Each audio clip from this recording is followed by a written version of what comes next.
silver goblet shattered across the auction floor, just as the chained girl collapsed at the feet of a nobleman. Nobody had dared to approach all evening. The crowded hall fell silent at once, because the man standing before her was Duke Renwic Valehart, the cold ruler whose name alone could empty a room faster than thunder. But he was not staring at the frightened girl. He was staring at the small leather charm hanging from her wrist. The color drained from his face so suddenly that even the auction master stepped backward. Moments earlier, men had been bidding on her as though she were nothing more than property dragged from a fallen estate. Now the Duke was climbing onto the platform himself, fury burning in his eyes, while guards rushed toward him from every side. Nobody understood why one trembling servant girl could shake a man known for never showing mercy. Then she whispered a single name, and the Duke nearly dropped to his knees.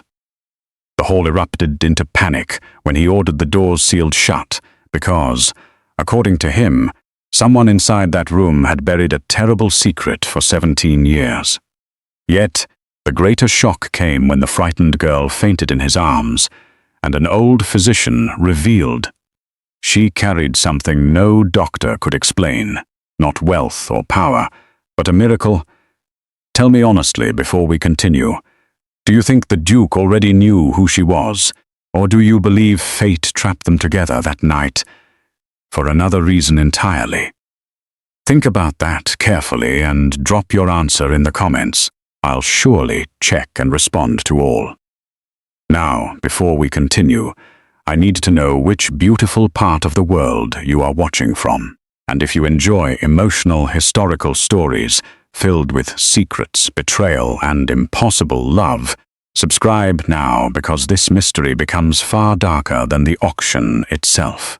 The iron gates of Marrowgate auction house slammed open before the final bell finished ringing, and the sound rolled through the marble hall like a warning no one dared to ignore.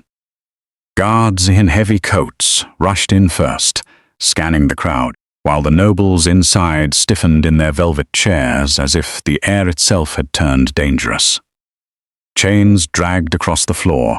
Moments later, a young woman stumbled forward, wrists bound, her steps unsteady from exhaustion rather than resistance. Dust clung to her hair, and her gaze stayed lowered, as though even looking up might invite punishment. The auction master raised his hand to silence the hall, but no silence came.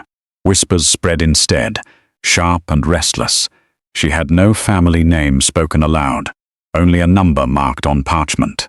Lot 17. From the far end of the hall, a man stood without permission. He did not rise like the others. He simply appeared upright, as though the very idea of sitting beneath this event insulted him. Renwic Valehart. No one said his name out loud, yet every person in the room felt it travel through them. He was not the kind of noble who attended auctions. He ruled lands where disputes ended before they became public, and where silence was more valuable than gold. His eyes did not move to the bidding crowd. They stayed on the girl, not with interest, not with pity, with recognition sharp enough to fracture control. The auction master struck the podium. Begin bidding. Gold was offered immediately. A merchant from the eastern trade ports called out a sum that made the audience gasp. A second voice followed, richer, louder. The girl flinched at every rise in price, as if each number struck her personally. Renwic did not bid. Not yet. He stepped forward only when a masked noble laughed and raised the price again, treating her like a prize carved from stone. The sound that left Renwic's throat was quiet, but it silenced nearby murmurs instantly. "I will take her," he said. No number followed. The hall paused. Then laughter broke out in scattered pockets. It was not disbelief alone. It was disbelief wrapped in insult. The auction master blinked rapidly. "Your Grace, bidding must follow." "I did not come to compete," Renwic replied. The girl lifted her eyes for the first time, and something inside the hall shifted. Her gaze met his, and her breath caught as though she had been waiting for him longer than she understood. Chains clinked as her hands trembled slightly, but she did not look away. The masked noble who had been winning the bids leaned forward. Even a duke must respect order here. Renwic finally turned his head. It was a slow movement, almost calm, but the temperature in the room seemed to drop. "Order," he repeated softly, "is what I am restoring." No one spoke after that. The auction master tried once more, voice weaker. "We require proper valuation." Renwic removed a ring from his hand and placed it on the table below the podium. It was not ornate. It carried a seal known across provinces for settling disputes without trial. The hall went still. Even the guards stopped moving. The auction master stared at the ring longer than he should have, then swallowed hard. "Lot 17 is transferred." A sound escaped the girl. Not a word, not a cry. Something caught between disbelief and fear. Renwic stepped closer to the stage. Up close, she looked smaller. Not fragile exactly, but worn in a way that suggested survival had been her only companion for a long time. There were marks on her wrists where chains had rested too long, and dust in the lines of her skin as if she had been forgotten, between places that no longer claimed her.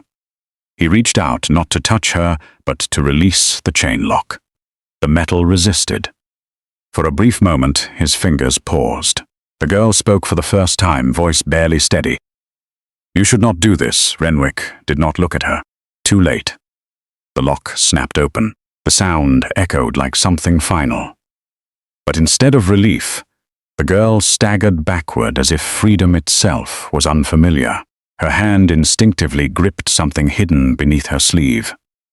A small leather charm worn smooth at the edges. The moment she touched it, Renwic's attention sharpened again. The auction hall remained silent, but something heavier filled the air. He saw it clearly now. That charm was not ordinary. It carried markings from a place erased from official records, a place tied to his past. Before anyone could ask questions, the girl suddenly swayed. Her strength collapsed without warning, and she would have fallen straight onto the stone floor if Renwic had not stepped forward quickly enough to steady her. He caught her only long enough to lower her safely. No embrace, no softness, only control preventing impact. A physician from the crowd rushed forward after a delayed pause. He checked her pulse, pressed 2 fingers to her wrist, then froze. "This is impossible," the physician muttered. Renwic's eyes narrowed. "Speak clearly." The physician hesitated, then leaned closer as if afraid the words themselves would be dangerous. "She is carrying life within her." The hall erupted. Voices collided instantly, disbelief breaking into panic and confusion. Nobles stood from their seats. The auction master dropped his gavel. The girl, still half-conscious, did not hear it. But Renwic did. And for the first time since entering the hall, something inside him cracked through his control. Not shock alone, recognition. Because the physician had not finished speaking. "There is something unusual," the physician continued, voice trembling. "This is not ordinary. It is protected. I have never seen anything like it." The masked noble from earlier laughed sharply. "You are saying the auction just sold a mystery instead of a servant." But Renwic was no longer listening to him. His gaze returned to the leather charm, and then to the girl. A memory, buried and sealed, tried to surface. The kind of memory that should not exist anymore. He rose slowly, ordering the hall doors shut without raising his voice. Steel guards moved instantly. Panic grew louder. Someone shouted that this was unlawful. Someone else demanded an explanation. But Renwic only said one thing: "No one leaves." The words settled like iron. The girl stirred faintly in his arms as he lifted her with careful restraint, finally removing her from the cold stone floor. Outside the hall, thunder rolled in the distance, though no storm had been predicted. Inside, every noble realized the same thing at once. The auction had not ended. It had only begun, and the girl at the center of it was not just a purchase. She was a missing piece of a story no one in that room was ready to remember. Her name was Liora Myrwen. Now tell me, if you were inside that hall, would you trust the Duke's silence or fear what he already knows? And what do you think is hidden inside that leather charm she carries? I will be watching the comments closely to see who gets it right. The doors of Marrowgate auction house slammed shut with a force that echoed through every corridor, sealing the nobles inside like birds caught in a gilded cage. Liora Myrwen lay motionless on a velvet stretcher placed near the raised platform, her breathing shallow but steady as the physician kept watch over her condition. Renwic Valehart stood at the edge of the platform, his gaze never leaving her face, while the auction master nervously wiped sweat from his forehead, unsure whether to speak or remain silent. The physician finally broke the silence, lowering his voice, as if even the walls might betray him if they heard too much. He said that Liora's condition was not ordinary, that the life within her carried signs of protection that did not belong to any known medical explanation. A murmur swept through the sealed hall, growing louder as frightened nobles began to question whether the auction had unknowingly sold something far more dangerous than a servant. Liora's fingers twitched near the leather charm hidden beneath her sleeve, and Renwic noticed the movement instantly, his expression tightening as though a distant memory had been disturbed. He stepped closer without speaking, ignoring the rising panic around him, because the charm she carried was etched with a symbol that belonged to a sealed history he had once sworn to forget. The physician backed away slightly, insisting that whatever was inside her body was not a curse and not a sickness, but something guarded by forces beyond court knowledge. Renwic ordered the hall kept sealed, his voice calm yet absolute, and no one dared question him as soldiers moved to block every exit with immediate obedience. Liora slowly opened her eyes again, this time fixing them on Renwic, as if trying to recall a promise made long before she had been captured and brought to this place. Her lips parted slightly, and though her voice was weak, she managed to speak a name that caused the entire room to fall into uneasy silence. That name was not spoken aloud in noble circles, and when Renwic heard it, his hand tightened at his side, as if restraining something far stronger than emotion. The auction master attempted to regain control, but his voice cracked as he demanded explanation from Renwic, who did not even look in his direction. Instead, Renwic lifted the leather charm from where it had loosened near Liora's wrist, studying its markings with an intensity that made even the guards hesitate. The moment he turned it slightly, a faint engraving became visible, and every noble present recognized that it was not meant to exist in public hands. Liora's breathing quickened again, and the physician rushed forward, warning that her condition was stabilizing in an unnatural way that defied ordinary understanding. Renwic finally spoke her full name again, slower this time, as though testing whether it belonged to the present or to a forgotten past. Liora Myrwen is the name confirmed. The hall remained sealed, but tension inside it grew heavier, as though the very air was waiting for something to awaken. Outside the sealed building, thunder rolled again, and distant horse hooves gathered near the gates as if drawn by the same unseen force. Renwic instructed his guards to bring every witness inside, one by one, beginning with those who had first presented the girl for auction. One merchant refused at first, but after seeing Renwic's expression, he complied without further resistance. The merchant explained that Liora had been found near the border ruins, carrying no identity except the charm that now lay in Renwic's hand. At those words, Renwic's eyes darkened because the border ruins were tied to an event he had long tried to erase from history.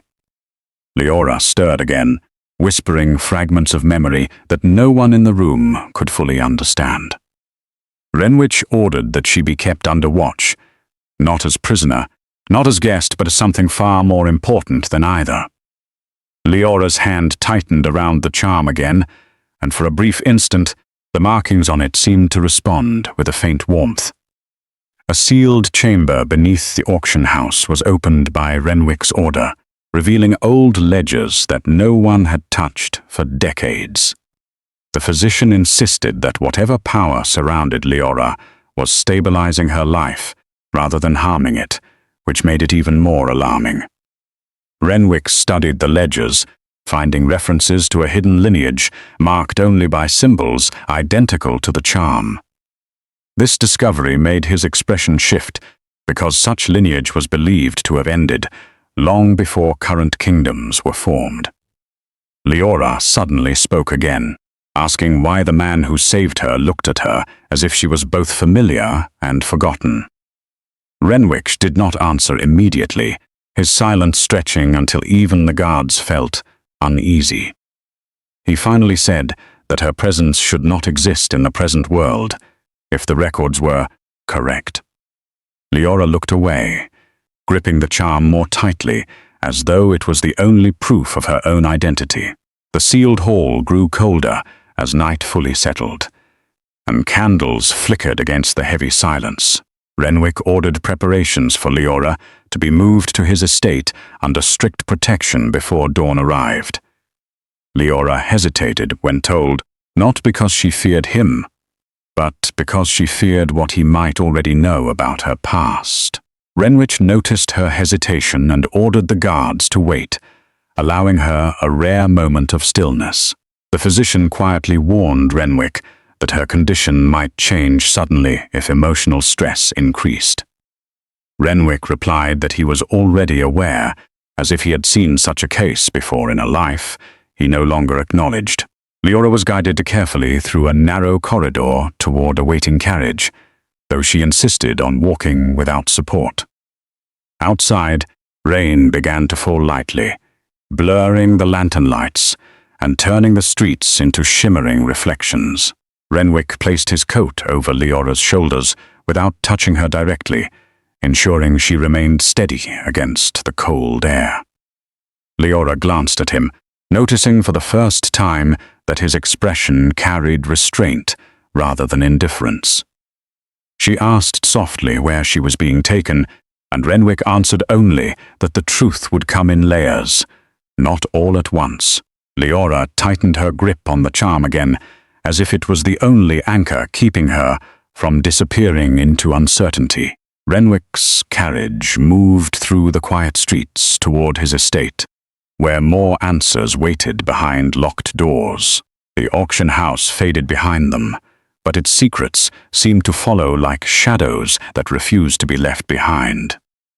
Inside the carriage, silence pressed between them, heavy and unbroken, until Liora finally spoke again in a faint voice. She said she did not remember how she came to the auction, only that the charm was always with her, even before she understood its meaning. Renwic listened without interruption, his eyes fixed forward, as though the road ahead carried answers buried in time. He finally told her that her life had likely been erased from records for reasons tied to something larger than either of them. Liora asked if that meant she had no place in the world, and the question lingered heavily between them. Renwic did not answer at once, because he was remembering a promise made in a forgotten past that involved the same symbol she carried. The carriage slowed as it reached the gates of Valehart estate, where stone pillars rose like silent watchers under the night sky. Liora looked out and felt an unfamiliar sense that she was not arriving somewhere new, but returning to something long forgotten. Renwic stepped down first, then turned to help her carefully from the carriage without breaking his own distance. Liora paused at the threshold, staring at the estate as if it recognized her presence. Renwic instructed the staff to prepare a private chamber for her, ensuring no one questioned her arrival. Liora was guided inside, but she paused briefly when she noticed portraits along the corridor that seemed strangely familiar. Renwic remained behind her, watching carefully, as though he was waiting for her memory to awaken fully. Liora touched the wall lightly as she passed, and for a moment she felt a faint pulse beneath her fingers. Renwic finally spoke again, telling her that the estate had once belonged to families tied to her unknown origin. Liora turned to him, asking if he believed she truly belonged anywhere at all. Renwic answered that belonging was not something granted by names, but something revealed by truth.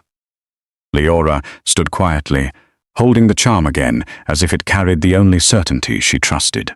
Renwic watched her for a long moment, realizing that whatever miracle the physician spoke of was not separate from her existence, but bound to it. Liora whispered that she was tired of being treated like a secret instead of a person. Renwic replied that secrets were often the only reason people survived long enough to discover who they were. She looked toward the distant halls of the estate, sensing that her story was only beginning. Renwic ordered that no guest be informed of her presence, because what came next would not survive public attention. Liora finally followed the staff deeper into the estate, her steps steadier than before. Though uncertainty still lingered in her eyes, Renwic remained at the entrance for a moment longer, staring into the darkened sky as if searching for answers that refused to come. Liora disappeared down the corridor, unaware that every step she took deeper into the estate was drawing her closer to a truth long buried. Inside the quiet estate, unseen forces seemed to awaken, as if the past itself had begun to breathe again. Liora's charm grew warm once more, faintly pulsing, as though responding to something hidden deep within the estate walls. Renwic sensed it too, and his expression hardened, knowing the moment of truth was drawing near. Liora stepped into the chamber prepared for her, unaware of what awaited. Everything was about to change as the hidden truth inside her finally began to awaken, fully, now indeed suddenly. Now tell me, if you were Liora, would you trust the estate or the man who brought you there?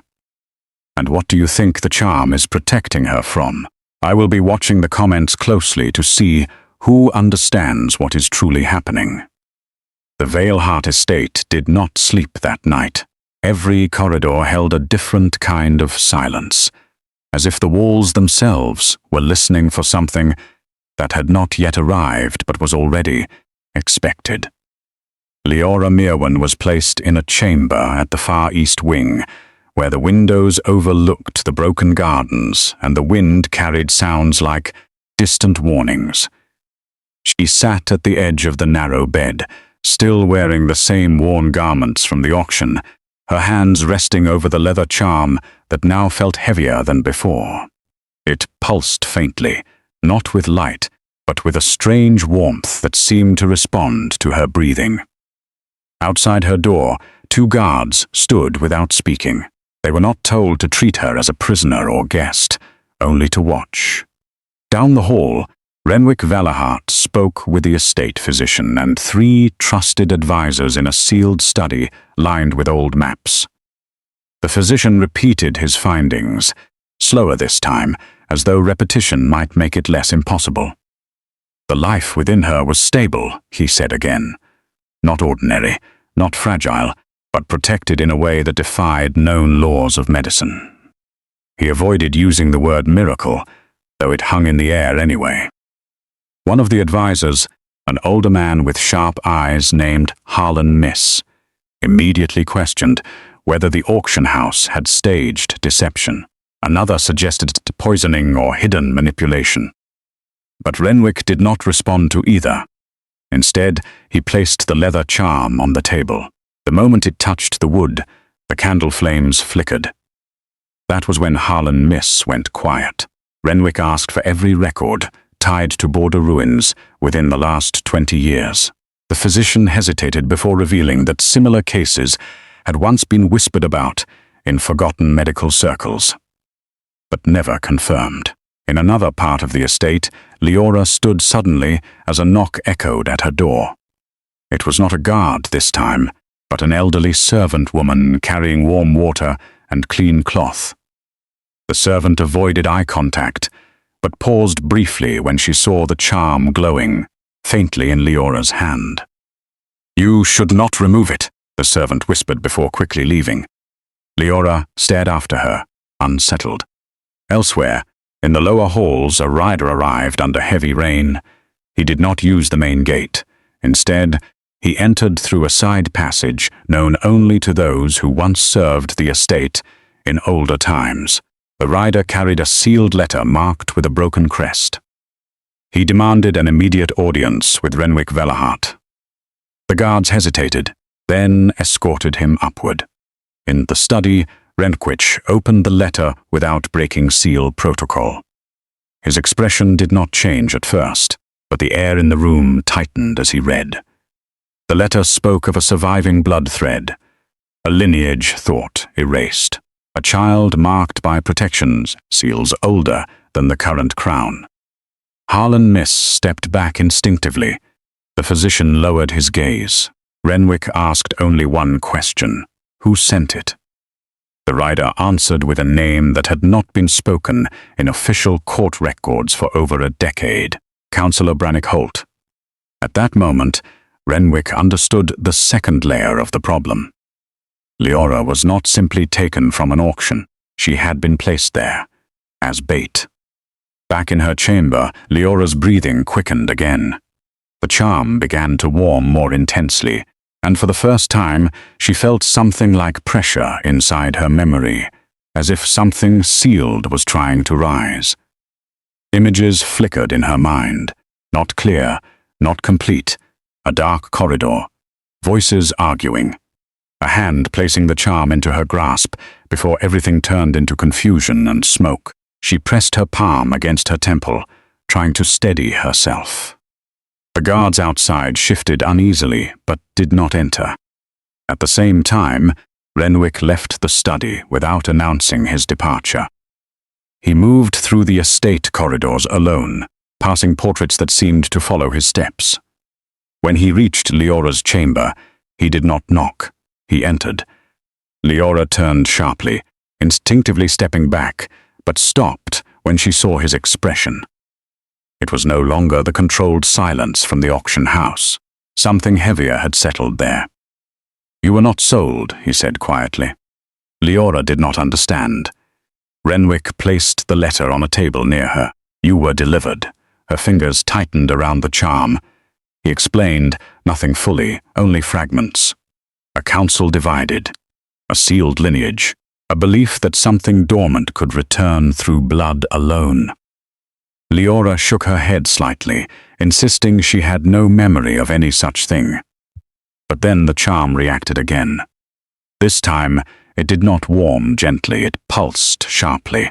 The candles in the room dimmed for a moment, as if something unseen had passed through them. Renwic noticed immediately. From the corridor outside, one of the guards called out suddenly, warning that someone had entered the outer grounds without permission. A second later, an explosion of shouting echoed through the estate gates. Renwic moved to the window.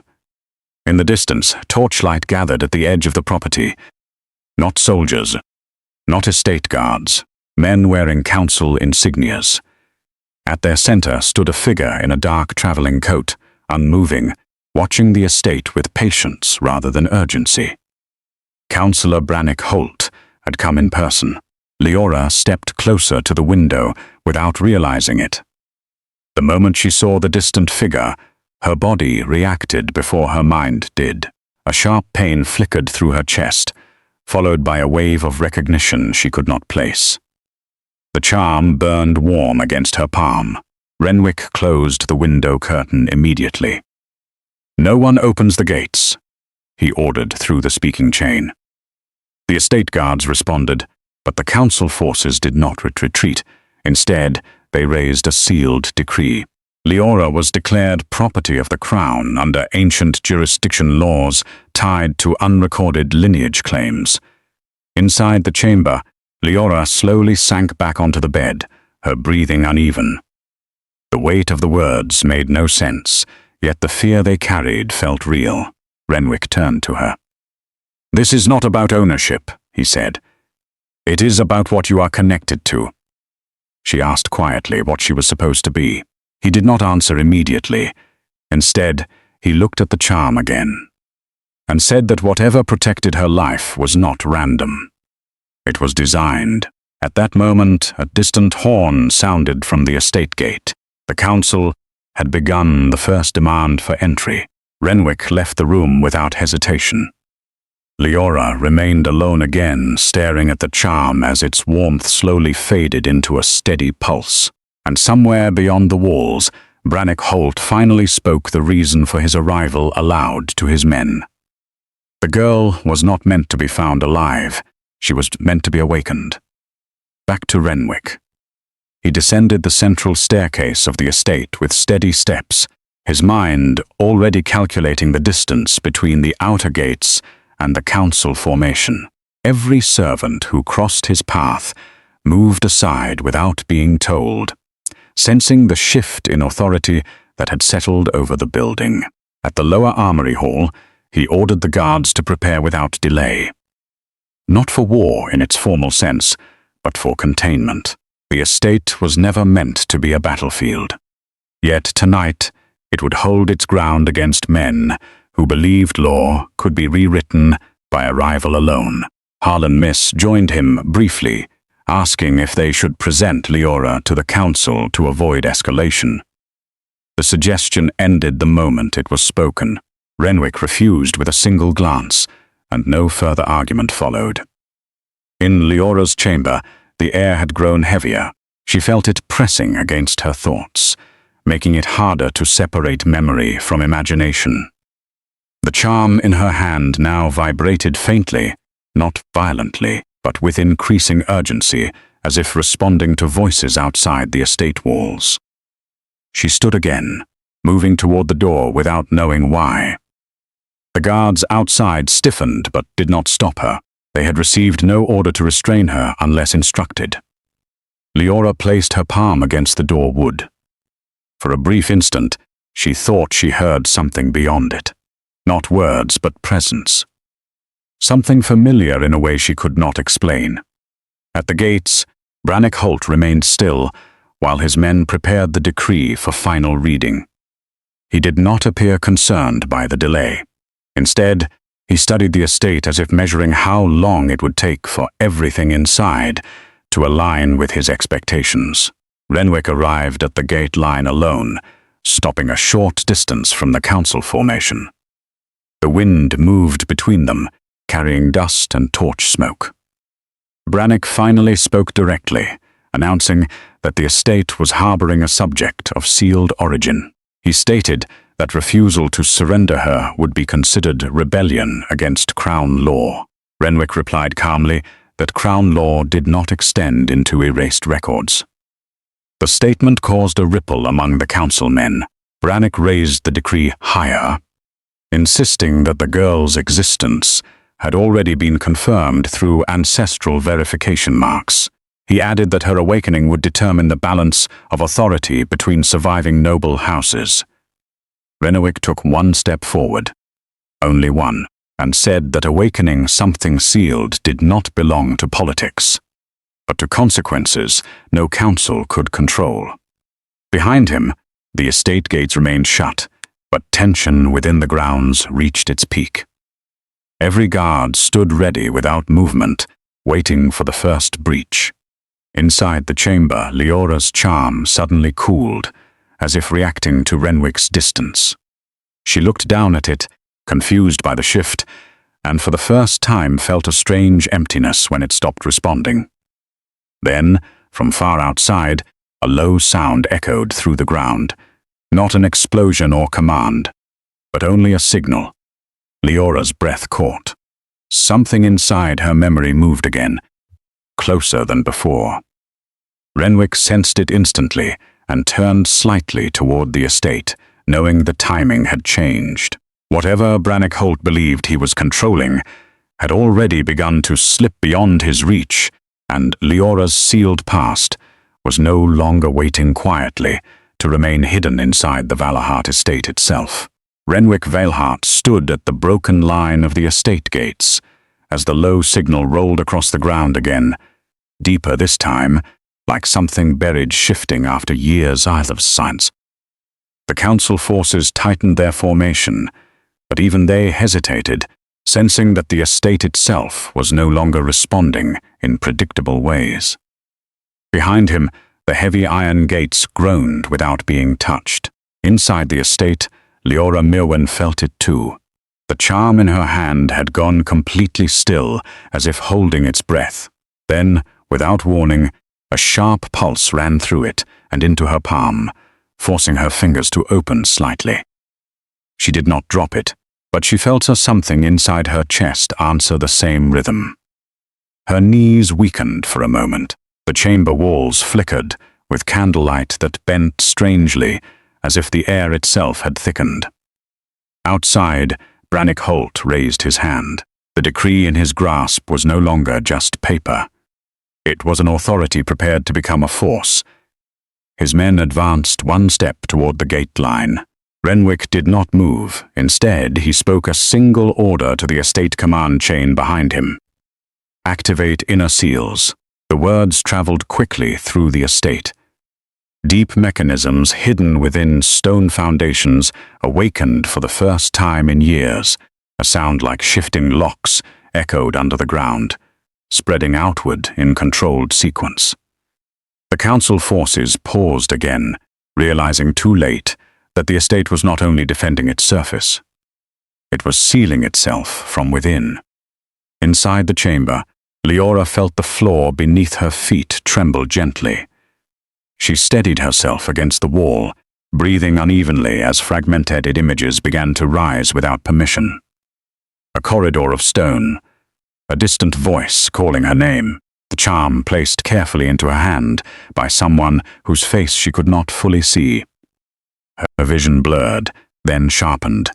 She saw herself smaller, standing behind a heavy curtain, while voices argued outside a sealed room. The tone was urgent, frightened, and final. Then a sharp command. Separation, protection, erasure. The memory broke apart again, leaving her gasping. At the gates, Brannick Holt finally ordered his men to present the second decree. This one was older, its edges sealed in black wax that had not been broken in years. It carried authority not from current rule, but from archived succession law. Renwic's eyes narrowed as he recognized it. A law tied to inheritance of sealed bloodlines. Not ownership, but activation. Brannick declared that refusal would result in forced retrieval under Crown justification. The estate guards shifted uneasily. Even they understood what that meant. Once such a decree was enforced, resistance would not be treated as defense, but as rebellion against lineage, order itself. Renwic stepped forward just enough for his voice to carry clearly. "You are not here for retrieval," he said. "You are here because you fear what happens if she remembers first." A flicker passed through Brannick's expression, brief but real. That was enough confirmation. Inside the estate, Liora left the chamber without instruction. No guard stopped her. Something about her movement carried a quiet pressure that made hesitation feel unnatural. She walked through the corridor, the charm now warm again, guiding rather than burning. Each step brought her closer to the central hall, where older portraits lined the walls. As she passed them, she noticed something she had not before. The faces were not strangers. They were blurred echoes of the same features she had glimpsed in her. Fragmented memory, her breathing slowed. The estate was not unfamiliar. It was an incomplete memory. At the outer gates, Renwic heard movement from inside the estate, through the silent chain network. He realized she was no longer in the chamber. He did not turn back. Instead, he gave a second command, open inner passage alignment. The ground beneath the estate shifted again, and hidden roots long sealed began to realign. Doors that had not been opened in decades responded to inherited codes, carried only within certain blood recognition systems. Brannick saw the change and reacted immediately. He ordered a partial breach. His men advanced. Steel met stone at the gate line as the first clash began, not full war, but controlled force testing the estate barrier. Renwic met the first wave himself. He did not draw attention to violence, only efficiency. Each movement was measured, designed to stop advancement rather than escalate it. The estate guards followed his lead, forming structured resistance instead of chaotic defense. But the real shift was not outside. It was inside the estate core. Liora reached the central hall.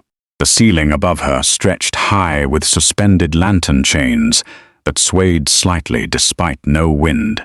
At the center of the hall stood an old stone pedestal covered in dust and time markings. Her charm suddenly reacted violently. A beam of faint light rose from it, not bright, but precise, pointing directly toward the pedestal. Liora stepped closer without hesitation, her hand lifted instinctively. The moment the charm touched the stone surface, the entire hall responded. Hidden inscriptions along the floor began to reveal themselves, lines forming patterns that had been invisible until now. The air filled with a low resonance, like a memory unlocking soundlessly. At the gate, Renwic felt it immediately. His eyes shifted toward the estate interior. Brannick noticed the change in his focus and understood something had begun inside. He gave a final order for full breach. The council forces pushed harder, but the estate was no longer static.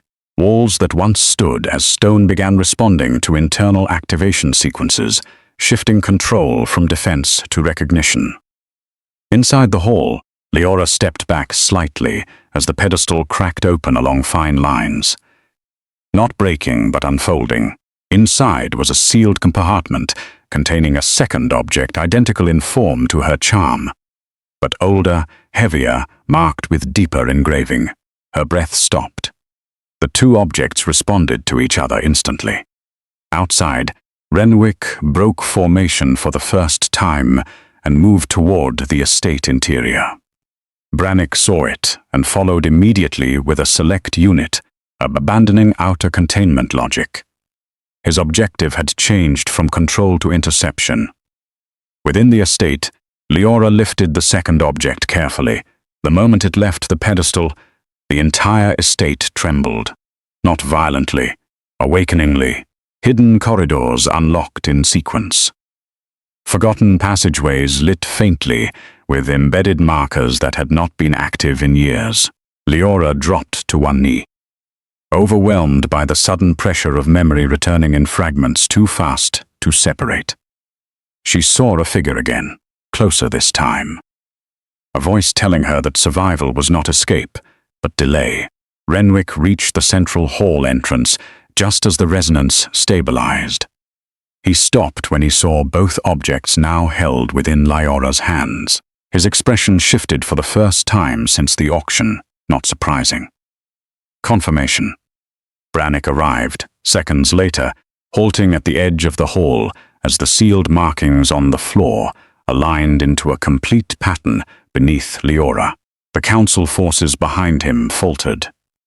Because the estate was no longer reacting to authority, it was reacting to her presence. Liora slowly stood, still shaken, holding both charms as they aligned perfectly, producing a soft, synchronized pulse that echoed through every corridor of the estate. Renwic stepped forward slightly, but did not reach for her. Brannick spoke sharply, ordering immediate containment. But the decree in his hand began to lose clarity, the ink fading at its edges, as if no longer recognized by the system beneath the estate. Liora lifted her eyes for the first time since the memory surge began, and the entire structure seemed to respond. The estate doors closed automatically, not to trap her, but to separate what had been awakened from what still refused to accept it. Renwic finally spoke, voice lower than before. "You were never meant to be found at an auction." Liora held the two charms tighter as the truth inside her continued to rise, no longer waiting for permission to exist. The central hall of Valehart estate stood frozen beneath the weight of awakening truth. Hidden inscriptions glowed faintly across the stone floor while the two charms in Liora Myrwen's hands pulsed together in steady rhythm, as though answering a call that had waited years to be heard again. Brannick Holt stared at her with something darker than fear. Recognition, not the recognition of a lost girl, the recognition of a danger returning.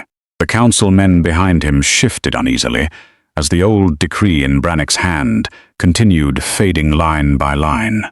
Ancient authority was dissolving before their eyes, stripped away by forces older than crown law itself. Renwic Valehart moved slightly closer to Liora, though he kept enough distance to avoid startling her. He understood now that the estate was responding directly to her presence. Every hidden mechanism beneath the foundation had awakened because she had returned. Not arrived, returned. Liora struggled to steady her breathing as fragments of memory crashed harder against her mind. She saw fire reflecting across polished floors. She heard footsteps running through underground corridors.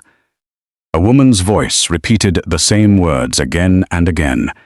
"Protect her before dawn." The memory vanished before she could grasp more. Brannick suddenly stepped forward, his composure cracking for the first time since arriving at the estate. "She cannot remain here," he declared sharply. "You do not understand what will happen if the seal completes itself." Renwic's gaze darkened. "You fear the truth becoming visible." Brannick ignored him and focused entirely on Liora.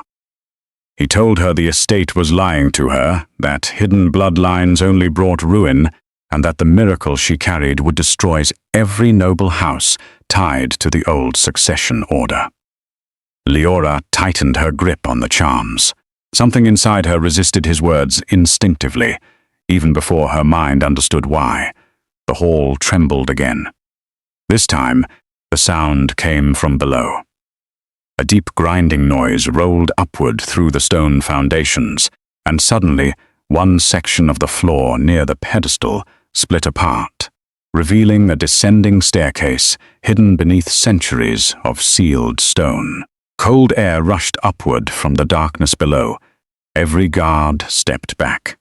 Even Brannick froze. Renwic looked toward the staircase without surprise. He had suspected hidden chambers existed beneath the estate, but not that they would reveal themselves this way. Liora stared downward as another fragment of memory struck her violently. A child crying underground, a silver key stained with blood, a voice whispering that the lower chamber must never be opened, unless the rightful heir returned willingly. Her body swayed from the pressure of it. Renwic immediately noticed and ordered the physician forward. But Liora raised her hand slightly, stopping him before he reached her. "I remember pieces," she whispered. The words settled over the hall heavily. Brannick's expression hardened at once. "Then we are already too late." Without warning, he signaled his men. Steel rang through the chamber as council guards rushed forward toward the staircase. Renwic reacted instantly. Valehart guards intercepted the advance before they could reach Liora. The hall erupted into controlled chaos as blades collided beneath flickering lantern light. Servants fled from the upper corridors while dust rained lightly from the trembling ceiling. But Brannick was not trying to seize the estate. He was trying to reach the chamber below first. Liora understood that much immediately. The charms in her hands pulsed faster as if warning her. Renwic moved toward her through the fighting, his voice calm despite the violence surrounding them. "You cannot go below alone." Liora looked toward the staircase again, unable to explain why she already knew something waited there specifically for her. Not treasure, not power. Truth. Brannick suddenly broke through the fighting line himself, moving faster than anyone expected for a man of his age. His expression was no longer controlled political restraint. It carried desperation. "You were never meant to survive infancy," he shouted toward Liora. The entire hall fell silent for one terrible second. Liora stared at him, stunned. Brannick's breathing had grown uneven, but he continued anyway. He revealed that years ago, several noble houses learned of a child, born carrying an inherited seal tied to forgotten succession claims older than the current monarchy. That child was believed capable of restoring authority that many powerful families had spent years burying, so they decided the bloodline had to disappear. Liora's hands trembled. Renwic's eyes sharpened dangerously. Brannick admitted that the child had been taken during a violent purge, meant to erase every surviving trace of the old lineage. Records were burned, witnesses vanished, entire estates collapsed under manufactured accusations. But the child survived. Liora survived. The realization struck her harder than any memory fragment before it. Her entire life had not been random suffering. It had been organized destruction. Brannick stepped closer carefully. "You should have remained hidden," he said. "Instead, you returned to the one place capable of awakening the seal completely." Liora looked at the staircase again. The warmth inside the charms intensified. Another memory surfaced suddenly. She saw Renwic younger, standing beside a man whose face remained blurred by memory. Papers scattered across a table. Raised voices. A warning that betrayal had already entered the council. Then flames. The memory vanished sharply. Liora looked toward Renwic with confusion. "You knew something," she said quietly. Renwic did not deny it. Years ago, before becoming duke, he had uncovered fragments of a hidden purge involving noble children connected to erased succession claims. But every witness disappeared before proof could surface publicly, until the auction, until her. Brannick laughed bitterly. "You searched for ghosts while the council protected the kingdom from collapse." "The kingdom," Renwic replied coldly, "or your own control over it." The fighting resumed again around them as councilmen attempted another push toward the staircase. Liora suddenly moved, not backward, forward. Before anyone could stop her, she stepped onto the hidden staircase, descending beneath the estate. The charms glowed brighter immediately. Renwic followed without hesitation. Brannick cursed under his breath and ordered pursuit. The underground passage stretched deep beneath the estate foundations, lined with old stone walls, carved with markings identical to those on the charms. Lantern flames flickered strangely as they descended, reacting to movement within the narrow corridor. Liora's breathing grew uneven again as more memories returned. She remembered being carried through these tunnels as a child. She remembered someone crying. She remembered promises spoken through panic. And then she remembered the face of the woman who had hidden the charm in her hand before disappearing forever. Her mother. Liora stopped abruptly. Pain crossed her expression as emotion collided with memory, all at once. Renwic remained beside her silently, allowing her space while staying close enough to protect her if necessary. Behind them, footsteps echoed closer. Brannick and several guards were descending rapidly. The corridor opened into a vast underground chamber. Moments later, dust filled the air. Ancient banners hung torn along the walls. At the center of the chamber stood a cradle shaped from carved stone, untouched despite the years surrounding it. Liora approached slowly. The moment she reached it, both charms reacted violently, producing a low resonance that echoed through the chamber like distant thunder. Then the cradle opened. Inside rested a sealed collection of documents, protected beneath layers of preserved cloth and wax. Brannick reached the chamber entrance just as Renwic lifted the top document carefully. His expression changed immediately. The papers were not myths, they were records. Official records proving that the old bloodline had not rebelled against the crown, as history claimed. They had been betrayed by council members seeking power through manufactured succession crises. Brannick lunged forward instantly. "You cannot let those records leave this chamber." The remaining guards surged behind him. Chaos exploded underground as steel clashed again in the narrow space. Renwic fought to block advancement while Liora held the recovered documents protectively against her chest. Brannick's desperation turned reckless. He knocked over one of the ancient lantern stands during the struggle. Fire spread across dry banners immediately. Smoke filled the chamber ceiling. Liora looked around in horror as flames climbed and rapidly through cloth, preserved for decades. Brannick tried to reach her through the confusion, but collapsing wood beams blocked his path. Renwic seized Liora's arm firmly enough to guide her without harm and forced a retreat toward the staircase. The underground chamber burned behind them as the truth hidden beneath Valehart estate threatened to vanish forever again. But before leaving completely, Liora looked back one final time, and through smoke and flame, she saw something else hidden inside the collapsing chamber wall. A sealed crest identical to the one carried by the child within her. The miracle was not separate from the bloodline. It was the bloodline itself. And somewhere behind the fire, Brannick Holt realized with growing terror that the very thing he spent years trying to erase had already survived long enough to return stronger than before.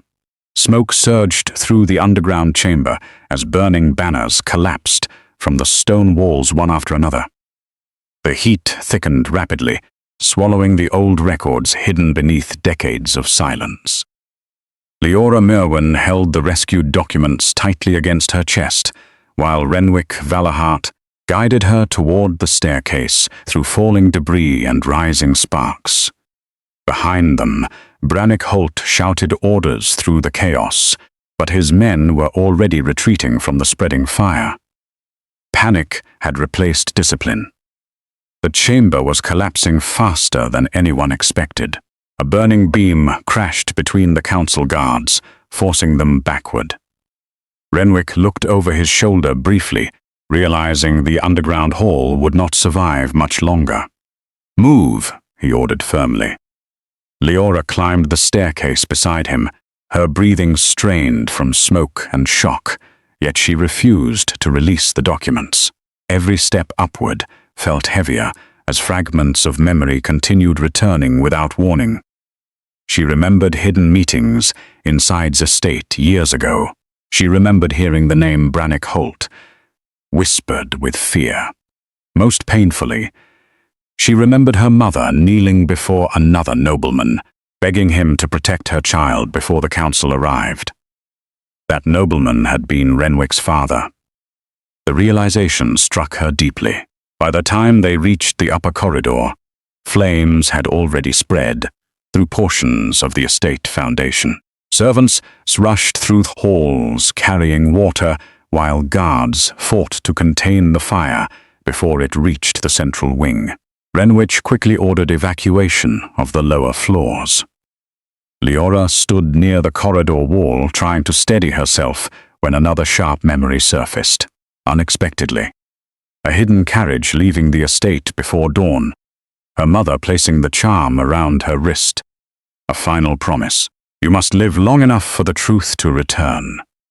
Liora closed her eyes tightly as emotion crashed through her chest. The miracle everyone feared was never some mysterious power waiting to destroy kingdoms. It was survival itself, the survival of a bloodline deliberately erased.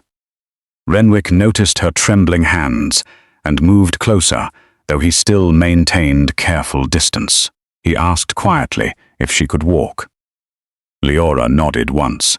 Before either could speak further, heavy footsteps thundered through the hall. Brannick Holt emerged from the smoke, covered in ash and fury, followed by several remaining guards. His calm political mask had vanished completely now. He no longer looked like a respected counselor. He looked hunted. You still do not understand what those records will cause, Brannick warned harshly. If the truth reaches the crown, every noble house tied to the purge will fall. Renwic answered coldly. Then perhaps they should. Brannick's expression darkened further. He revealed that the purge had not been organized by greed alone. Years earlier, whispers spread across the kingdom, claiming the old bloodline carried inherited authority capable of shifting succession rights entirely. Fear consumed the council. Powerful families believed civil war would follow if the lineage survived publicly, so they chose slaughter before uncertainty. Liora stared at him in horror. Entire families had been erased because powerful men feared losing influence. Brannick stepped closer slowly. You think exposing this will restore justice? He asked bitterly. It will tear the kingdom apart. The kingdom was already broken, Renwic replied. You merely hid the fracture. The estate shook violently as another section of the underground chamber collapsed beneath them. Dust exploded through the corridor ceiling, forcing everyone backward. Brannick suddenly lunged toward Liora, not for the documents, for the charms. He understood now that the surviving records alone were dangerous, but the charms represented proof no council could deny. They connected Liora directly to the sealed lineage. Renwic intercepted him instantly. The collision sent both men crashing against the stone wall as guards surged around them. Steel flashed through smoke-filled corridors while servants fled toward the upper halls. Liora backed away instinctively, clutching the documents and charms tightly as chaos consumed the estate around her. Brannick fought with desperation sharpened by fear rather than strength. He knew everything he protected for years was collapsing within reach. During the struggle, one of the documents slipped partially free from Liora's grasp and fell open across the floor. A royal seal became visible beneath soot and age. Not forged, official. It carried signatures proving the old bloodline had once been recognized, legally before the council altered succession records. One of Brannick's own guards saw it and froze completely. Another stepped back slowly. The truth was no longer a rumor. It was documented history. Brannick noticed their hesitation and shouted for loyalty, but doubt had already spread through his remaining men. Some lowered their weapons uncertainly, while others exchanged alarmed glances. Renwic forced Brannick backward toward the stair rail. You buried children, Renwic said with controlled fury. You called it stability. Brannick's breathing grew uneven. You know nothing about sacrifice, he snapped. Your father understood why it had to be done. Liora's eyes widened instantly. Renwic went still for one dangerous second. Brannick realized too late that he had revealed more than intended. The silence that followed felt heavier than violence. You lie, Renwic said quietly, but Brannick laughed bitterly, despite blood running from the corner of his mouth. Your father signed the agreement himself, he said. He helped the council decide which families disappeared first. The words struck harder than any blade. Renwic stepped back slowly, as years of buried suspicion suddenly shifted into horrifying possibility. Liora stared at him, shocked, not because she blamed him, but because she understood instantly why he spent years hunting fragments of truth. He had been searching for proof against his own blood. The estate trembled again. This time, part of the ceiling collapsed directly behind Brannick, scattering stone across the corridor. Several guards fled entirely toward the outer halls. Smoke thickened rapidly.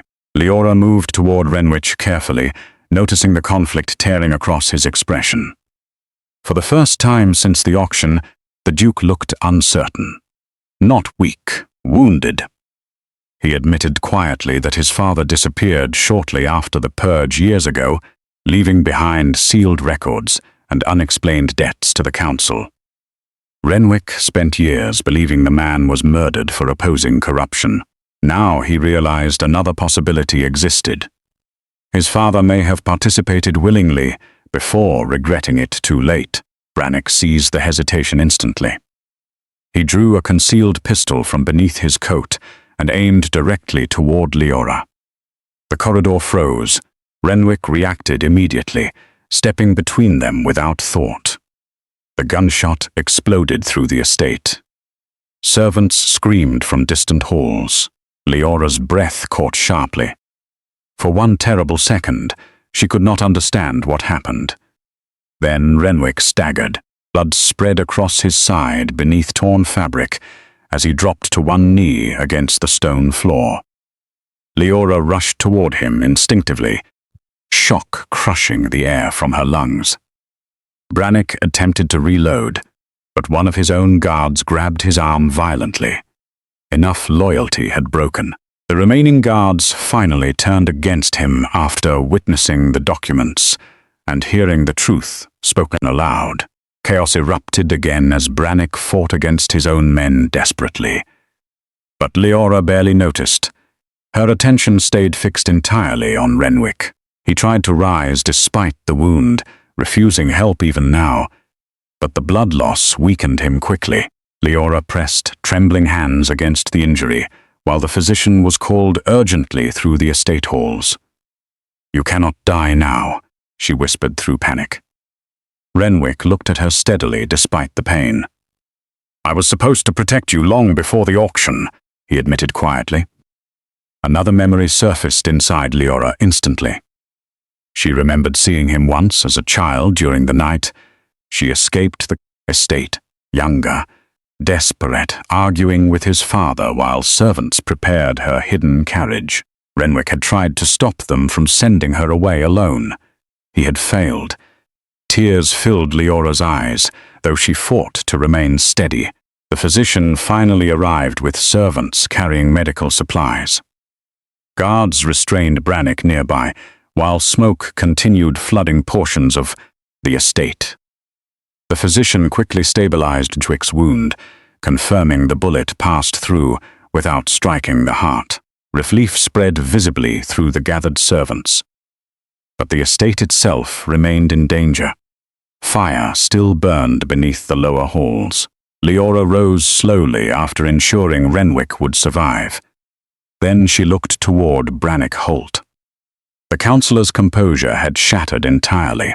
Ash covered his face, while restrained guards held him firmly against the corridor wall. "You think this ends with records?" Brannick demanded bitterly. "The Crown will never allow your bloodline to be restored peacefully." Liora stepped closer calmly. For the first time, fear no longer controlled her expression. "My bloodline survived your purge," she replied softly. "That is already more than you allowed anyone else." Brannick tried to answer, but the remaining guards dragged him away towards secure holding chambers before he could continue. Silence settled gradually through the damaged corridor. Outside, dawn finally began rising beyond the estate windows, casting pale light through drifting smoke.